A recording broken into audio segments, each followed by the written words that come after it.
এর আগের ক্লাসে আমি পিথাগোরাসের যে উপপাদ্যটি সেটা করেছিলাম। আজকে পেজ নাম্বার 286 পিথাগোরাসের বিপরীত উপপাদ্যটি আজকে শুরু করব। আমরা এখানে দেখছি একটা সমকোণী ত্রিভুজ, এই কোণটা হচ্ছে সমকোণ। এই সমকোণী ত্রিভুজের ক্ষেত্রে পিথাগোরাসের উপপাদ্যটি কি ছিল? ত্রিভুজ ABC এটা যদি সমকোণী হয়, এটা যদি সমকোণী ত্রিভুজ হয় তাহলে কি হবে? প্রতিভুজের স্কয়ার সমান লম্ব স্কয়ার প্লাস ভূমি স্কয়ার।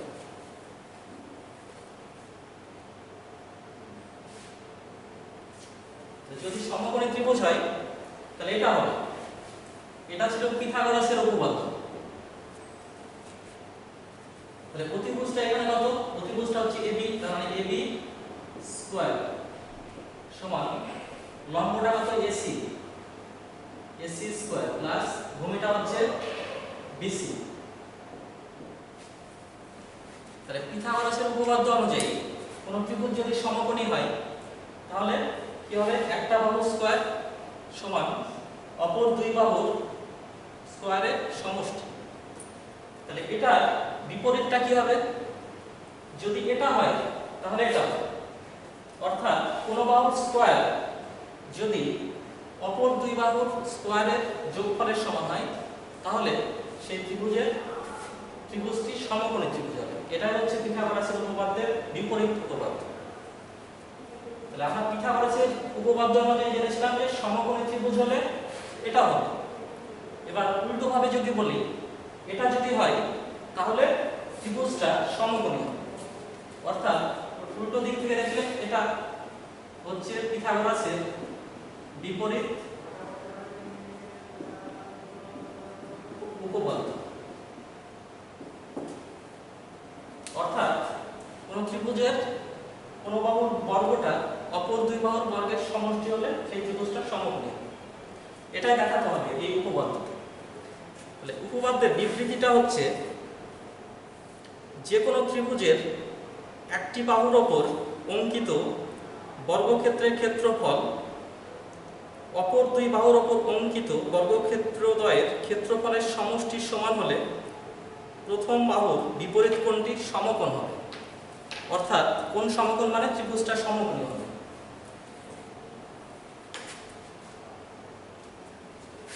আমরা যদি সেটা ছবি এঁকে দেখি,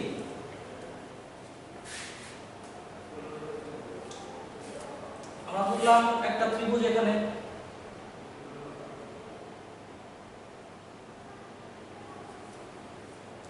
তাহলে এই বাহুটার উপরে যদি আমরা একটা বর্গক্ষেত্র আঁকি,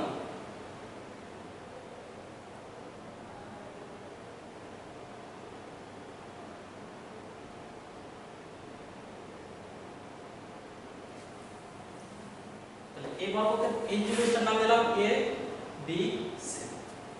এবার এই বাহুটার উপরে যদি আর একটা বর্গক্ষেত্র আঁকি,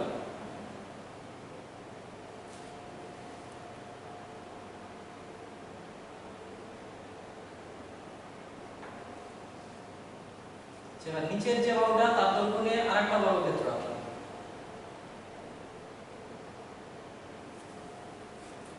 তাহলে যেহেতু এটা বর্গক্ষেত্র আর বর্গক্ষেত্রের চারটে বাহু সমান, আর এই বর্গক্ষেত্রের একটা বাহু কোনটা? AB। তাহলে বর্গক্ষেত্রের ক্ষেত্রফলের ফর্মুলা হচ্ছে বাহু স্কয়ার। তাহলে যেহেতু এই বর্গক্ষেত্রের বাহুর দৈর্ঘ্য AB, তাই এর ক্ষেত্রফল হবে AB স্কয়ার। এই যে বর্গক্ষেত্র এটার বাহু কোনটা? AC। তাহলে এটার ক্ষেত্রফল কত হবে? AC square. এখানে এই যে বর্গক্ষেত্র এটার বাহু হচ্ছে BC, এটার ক্ষেত্রফল হবে BC স্কয়ার। এখানে এই ত্রিভুজটা সমকোণী সেটা বলা নেই। এই ত্রিভুজের কোন একটা বাহু এই উপরে যে বর্গক্ষেত্র সেটা কি বলেছে? অপর দুই বাহুর উপরে যে বর্গক্ষেত্র আছে তাদের সমষ্টির সমান। অর্থাৎ এই দুটো যোগ করলে যদি এটার সাথে সমান হয় তাহলে এই ত্রিভুজটা সমকোণী হবে, এটাই দেখাতে হবে আমাদের। পিথাগোরাসের বিপরীত উপপাদ্যতে তাহলে কি দেখাতে হবে, কোনো একটা ত্রিভুজের উপরে যে বর্গক্ষেত্র সেটা যদি অপর দুই বাহুর উপরে অঙ্কিত বর্গক্ষেত্রের ক্ষেত্রফলের সমষ্টি হয় তাহলে সেই ত্রিভুজটাকে সমকোণী দেখাতে হবে। অর্থাৎ এখানে ab স্কয়ার কার সাথে সমান, এটা আর এটা ac square plus bc square. যদি এটা হয় তাহলে আমাদেরকে দেখাতে হবে ত্রিভুজটা হবে সমকোণী ত্রিভুজ।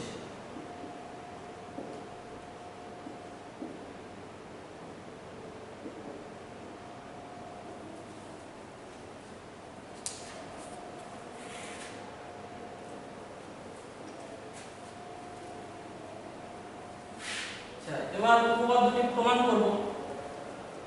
প্রথমেই আমাদেরকে প্রদত্তটা লিখতে হবে। তাহলে উপপাদ্যের প্রদত্ত কি আছে, উপপাদ্যের বিবৃতিতে যেটা আছে সেটাকে আমাদের নাম দিয়ে লিখতে হবে।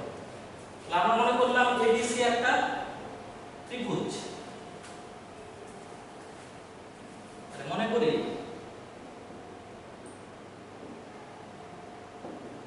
ত্রিভুজ ABC এর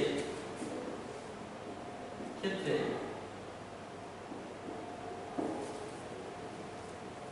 এই ত্রিভুজের ক্ষেত্রে আমরা ধরে নিলাম এই বাহুটার উপরে যে বর্গক্ষেত্র হবে সেটার ক্ষেত্রফল অপর দুই বাহুর উপরে বর্গক্ষেত্রের ক্ষেত্রফলের সমষ্টির সমান। অর্থাৎ এটার ক্ষেত্রে আমরা ধরে নিলাম AB স্কয়ার সমান AC square plus BC square. অর্থাৎ একটা বাহু স্কয়ার অপর দুই বাহুর স্কয়ারের যোগফলের সমান। তাহলে আমাদের প্রামাণ্য কি প্রমাণ করতে হবে,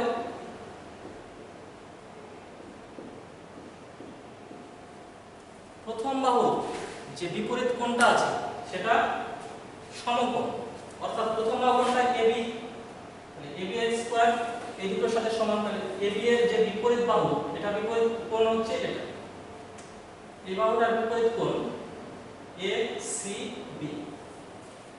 তাহলে আমাদের প্রমাণ করতে হবে কোণ ACB হচ্ছে সমকোণ, অর্থাৎ 90 ডিগ্রি, সেটা আমাদেরকে দেখাতে হবে। এবার অঙ্কন,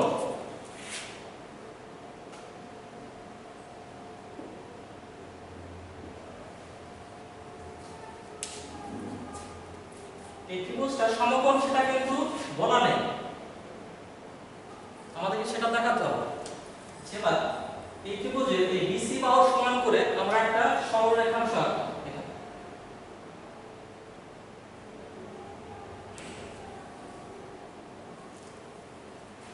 এবার এখানে আমরা নাম দিলাম EF। তাহলে BC বাহুটা সমান করে EF একটা সরলরেখা অঙ্কন করব। এবার AC বাহু সমান করে আমরা এখানে একটা লম্ব টানব।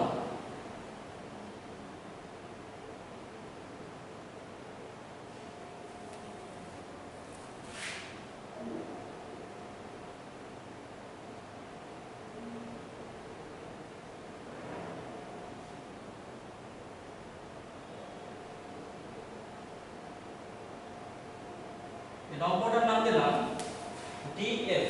লম্বটার নাম মানে এই কোণটা হচ্ছে 90 ডিগ্রি। এবার এই D আর E এই বিন্দু দুটো যোগ করলাম।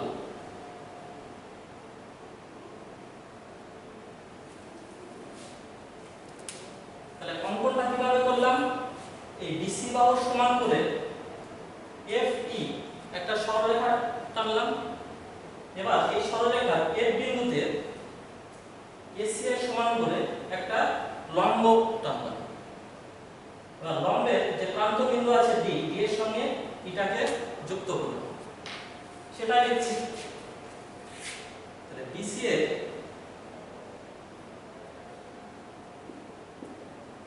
সমান করে সমান দৈর্ঘ্য নিয়ে একটি সরল রেখাংশ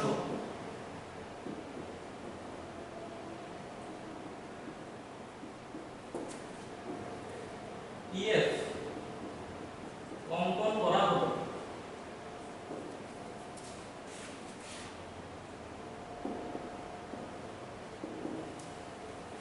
এবার F বিন্দুতে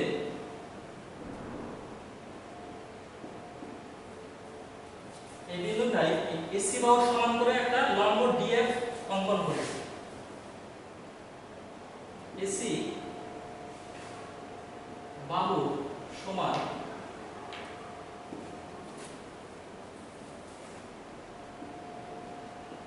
সমান দৈর্ঘ্যের একটি লম্ব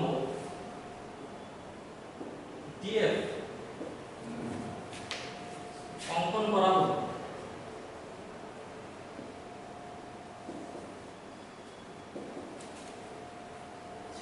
অঙ্কন করার পরে এই প্রান্তগুলো দুটো যোগ করলাম, D, F, D, E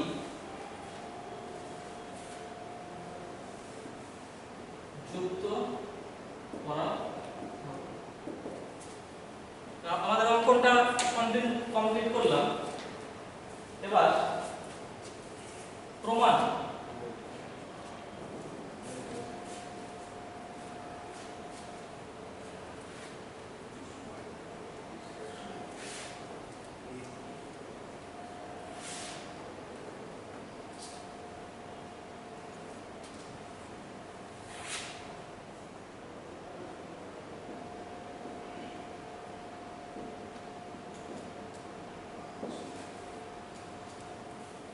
আমাদের প্রদত্ত যেটা ছিল সেটা কি,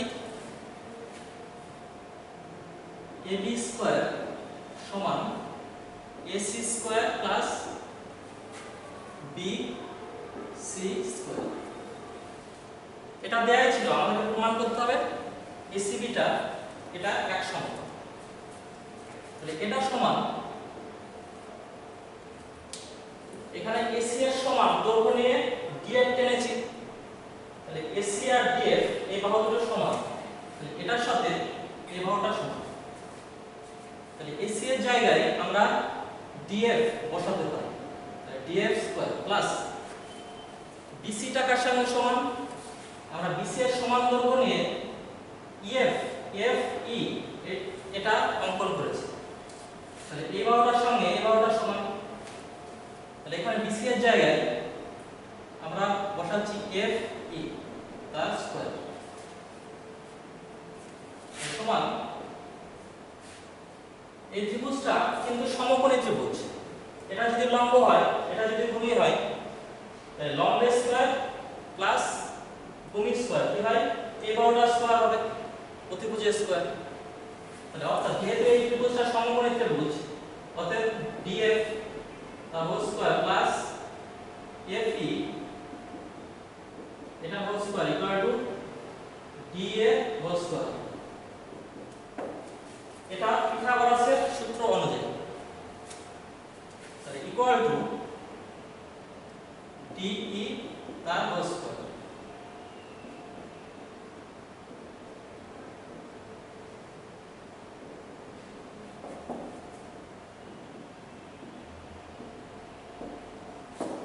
পিথাগোরাসের যে উপপাদ্য সেটা অনুযায়ী আমরা এটা লিখলাম, কারণ এটা আর এটা সমান, লম্ব স্কয়ার প্লাস ভূমি স্কয়ার সমান অতিভুজ স্কয়ার। অতএব বাম দিকে কি আছে AB স্কয়ার, ডান দিকে DE তার স্কয়ার। তাহলে অতএব AB সমান DE স্কয়ারটা যদি বাদ দিয়ে দিই তাহলে এটার দৈর্ঘ্য আর এটার দৈর্ঘ্য সমান, অর্থাৎ এটার দৈর্ঘ্য যা হবে এটার দৈর্ঘ্য। তাহলে এই ত্রিভুজটার ক্ষেত্রে, এই দুটো ত্রিভুজের ক্ষেত্রে আমরা দেখতে পাচ্ছি এই ত্রিভুজ দুটোর অনুভূমিক বাহুগুলো সমান, তিনটে বাহুই সমান।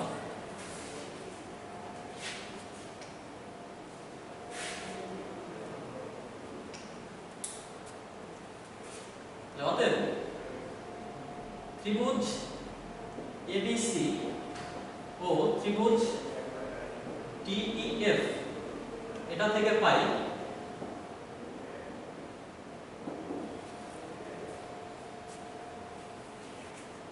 এসি সমান কার সাথে সমান ডিএফ এর সাথে সমান আমাদের অঙ্কন অনুযায়ী। আবার সিবি এটা কার সমান এপি এর সঙ্গে সমান, সিবি সমান এফই। আবার আগে দেখালাম এবিটা ডিই এর সঙ্গে সমান, এবি সমান ডিই। দুটো ত্রিভুজের তিনটে অনুরূপ বাহু যদি সমান হয় তাহলে ত্রিভুজ দুটো সর্বসম হয়। কারণ সর্বসমতার একটা শর্ত আছে এস এস এস, মানে তিনটে বাহু যদি সমান হয়ে যায় দুটো ত্রিভুজের তাহলে ত্রিভুজ দুটো সর্বসম। অতএব এই দুটো ত্রিভুজ সর্বসম হবে। অতএব ত্রিভুজ এবিসি সর্বসম ত্রিভুজ ডিইএফ। সর্বসমতার একটা চিহ্ন আছে, এরকম ঢেউ খেলানোর চিহ্ন দেওয়া হয় ইকুয়াল চিহ্নের উপর। এই দুটো ত্রিভুজ হচ্ছে সর্বসম। সর্বসম মানে সব দিক থেকেই সমান, বাহুগুলোর দিক থেকে কোণগুলোর দিক থেকে। তাই দুটো ত্রিভুজ যদি সর্বসম হয় তাহলে দুটো ত্রিভুজের অনুরূপ বাহুগুলো সমান হবে, আবার কোণগুলো সমান হবে। তাহলে যেহেতু এই ত্রিভুজ দুটো সর্বসম সেহেতু এই দুটো ত্রিভুজের অনুরূপ কোণগুলো সমান হবে, এটা আমরা বলতে পারবো।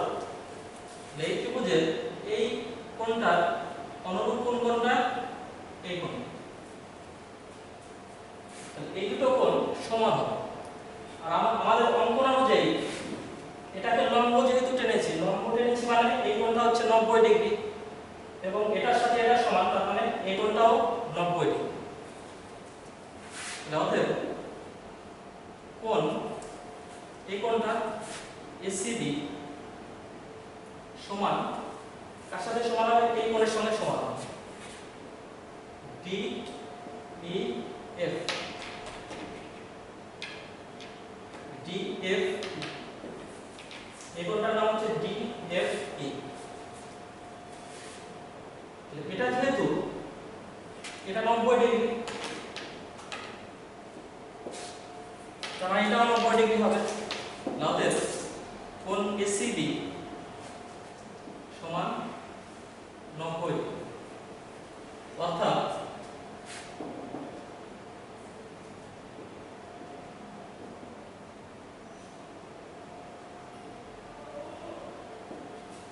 এক সমকোণ। তাহলে আমাদের প্রমাণটা এখানে কমপ্লিট, এটাই প্রমাণ করতে দেয়া আছে। অর্থাৎ কোন ত্রিভুজের ক্ষেত্রে যদি একটা বাহু স্কয়ার, অর্থাৎ কোন বাহু স্কয়ার যদি অপর দুই বাহু স্কয়ারের সমষ্টি হয়, তার মানে AC square plus BC square এরকম যদি হয় তাহলে ত্রিভুজটা সমকোণী ত্রিভুজ হবে, অর্থাৎ একটা কোণ সমকোণ হবে। আমরা সেটাই প্রমাণ করলাম। এই ত্রিভুজের এই কোণটা সমকোণ, এই কোণটা সমকোণ মানে এটা হচ্ছে সমকোণী ত্রিভুজ।